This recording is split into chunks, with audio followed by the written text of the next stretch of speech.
Hola, buenos días. Sépanse por favor extrañados, sepan que los amamos y que desde acá les mandamos un gran abrazo. Acompáñenme por favor a leer el Salmo 29. Dice la palabra de Dios: Tributad a Jehová, oh hijos de los poderosos, dad a Jehová la gloria y el poder.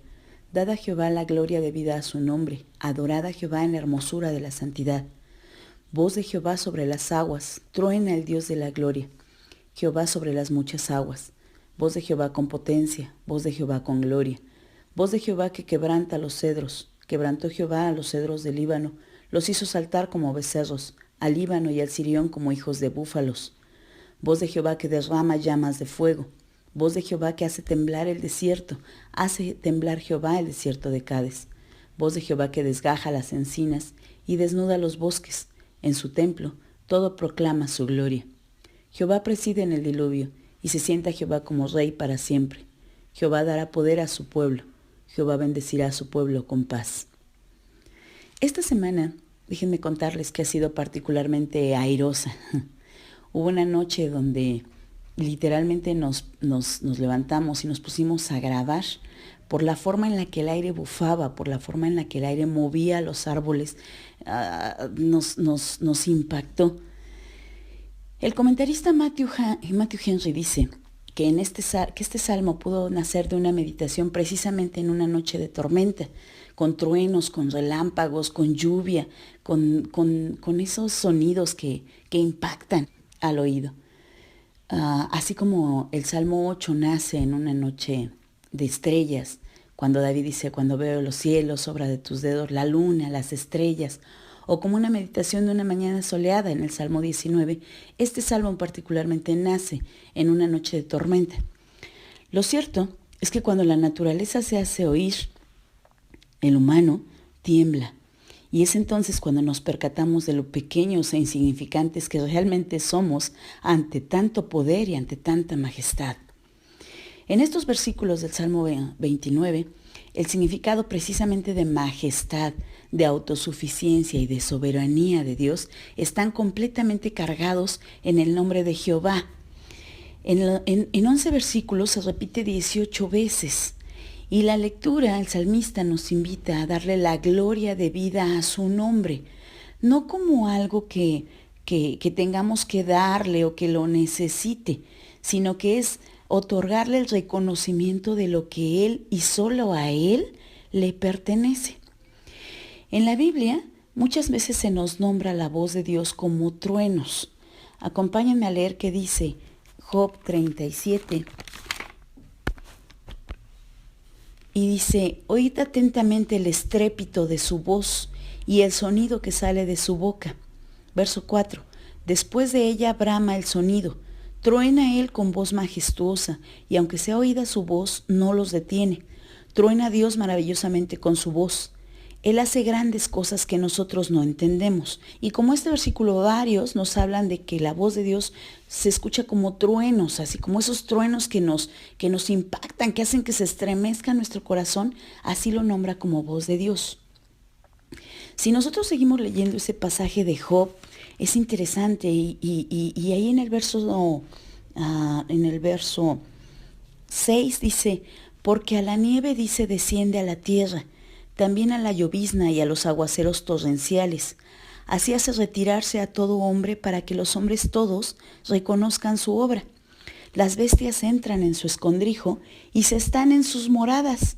Del sur viene el torbellino y el frío de los vientos del norte. Por el soplo de Dios se da el hielo, y a las anchas aguas se congelan. Regando también llega a disipar la densa nube, y con su luz esparce la niebla. Asimismo, por sus designios se revuelven las nubes en derredor, para hacer sobre la faz del mundo, en la tierra, lo que Él les mande. Unas veces por azote, otras por causa de su tierra, otras por misericordia las hará venir. Este pasaje en particular nos habla de que esto Dios lo permite, lo manda incluso, y dice el sabio que estaba hablando, unas veces por azote, unas veces como castigo, otras por causa de su tierra, porque la tierra lo necesita, y otras las hace por misericordia. Es decir, que Dios permite que vengan cosas que no entendemos, dice el verso 5, por estas 3 razones, y puede ser por muchas más. Pero pensando en estas 3 razones, podemos considerar que la tierra lleva siendo explotada, nuestro planeta lleva siendo explotado, desvalorizado, arruinado, descuidado, miles de años. Agujeros en la capa de ozono, calentamiento global, extinción absoluta de algunos tipos de animales que eran importantísimos para la cadena alimenticia, carencia de agua, contaminación de ríos, de aguas, y así podemos seguir con una lista interminable de cosas.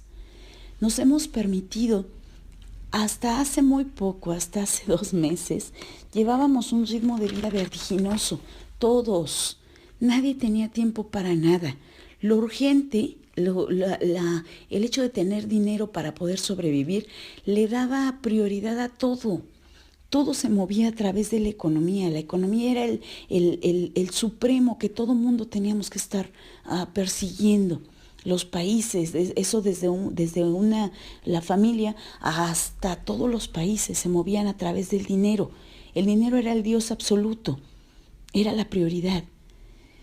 Pero de repente surge un virus, un chocho, un algo que nace en algún lugar y se empieza a extender de un lugar a otro, de manera que se vuelve un problema global. Y surge una pandemia.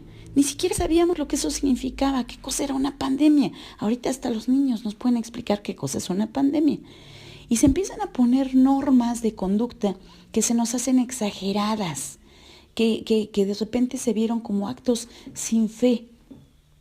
Y entonces todos al empezar a ver que esto se hace más grande, al empezar a tener ya casos cercanos, enfermos en casa, nos damos cuenta que esto es real y nos atemorizamos. Y entonces el miedo cobra sentido y las reglas empiezan a cobrar sentido para cada uno de nosotros. Escucho muchos creyentes que dicen que si esto no nos toca, entonces gozamos del favor de Dios. Y puede ser que sea cierto.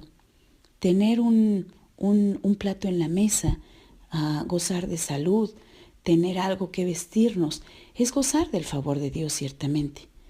Pero la pregunta es, ¿qué pasaría si no lo tenemos? ¿Qué pasaría si empieza a carecer el pan y si dejamos de tenerlo en la mesa? ¿Qué va a pasar con nuestra fe si enfermamos? ¿Tendremos que concebir que entonces Dios no es tan grande? ¿O que entonces Dios no es tan bueno? ¿O que entonces ese Dios de gloria deja de ser? En la Biblia se nos nombra una historia de 3 jóvenes que fueron arrojados, que fueron amenazados primero con arrojarse a un horno de fuego. ¿Recuerdan? Eran Sadrach, Mesac y Abednego, los nombres que les pusieron. Y cuando el rey les pone la encrucijada y los enfrenta y les dice, y van a ser echados en el horno si no se inclinan, si no pronuncian con su boca que esto no hay ser más grande que el propio rey y la estatua que se levantó, entonces ellos, dice la palabra, que ellos contestan. Dice, ni siquiera es necesario que te respondamos sobre este asunto. Daniel 3:17. He aquí nuestro Dios a quien servimos puede librarnos del horno de fuego ardiendo, y de tu mano, oh rey, nos librará. Y si no, sepas, oh rey, que no serviremos a tus dioses, ni tampoco adoraremos la estatua que has levantado. Es decir, Dios tiene el poder de hacerlo, ciertamente, de protegernos, de no permitir que pase algo, de cuidarnos. Pero si no, de todas maneras tenemos que recordar que sigue siendo Dios, que sigue siendo soberano, que sigue siendo grande y que sigue siendo perteneciendo a Él la gloria, porque Él es el Dios de la gloria. En el pasaje que leímos de Job, Dice que Él hace cosas que no entendemos. E incluso podríamos agregar, y hace cosas con las que no estamos de acuerdo. Leamos por favor qué dice Jeremías 42:6. Dice la palabra, sea bueno o malo, a la voz de Jehová nuestro Dios obedeceremos, para que obedeciendo a la voz de Jehová nuestro Dios nos vaya bien. Sea bueno o sea malo, a su voz deberíamos obedecer, y en la salud o en la enfermedad debemos dar la gloria debida a su nombre, porque la gloria le pertenece a Él.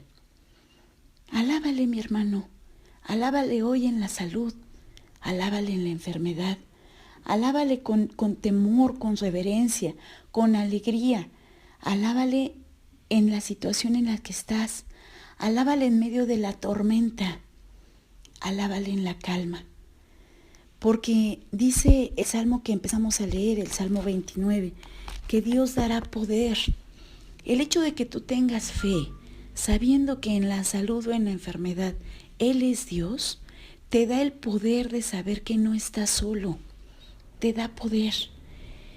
Esa fe tan grande puede moverte, puede decirte que a pesar de todo lo que veas que pasa, Dios sigue estando contigo. Y eso es lo verdaderamente importante. Dios está con nosotros, está en nosotros, está en medio de la pandemia. Claro, Dios sigue estando, Dios sigue siendo. Y dice la palabra también que Él bendecirá a su pueblo con paz, porque esa seguridad que tienes de que Él está actuando de la manera en la que no entiendes, unas veces dice por azote, otras por su tierra. Puede ser que esto era lo que la tierra necesitaba. Ya se restauró ese hoyo en la capa de ozono, ¿lo sabías? La naturaleza se está restaurando. No sé por qué es esto, pero Dios sabe por qué. Él pudo ponerle freno a ese ritmo vertiginoso que llevábamos, y ahora nos damos cuenta que la economía no era tan importante. Nos damos cuenta que lo importante realmente es que Dios esté contigo, mi hermano. Y Él bendecirá tu vida con paz. Ten la certeza de que en medio de esto, sea bueno o sea malo, obedecer a la voz de Dios es exactamente lo que debemos hacer. Escucharle con reverencia y con temor, porque entonces nos va a ir bien. Dios te bendiga.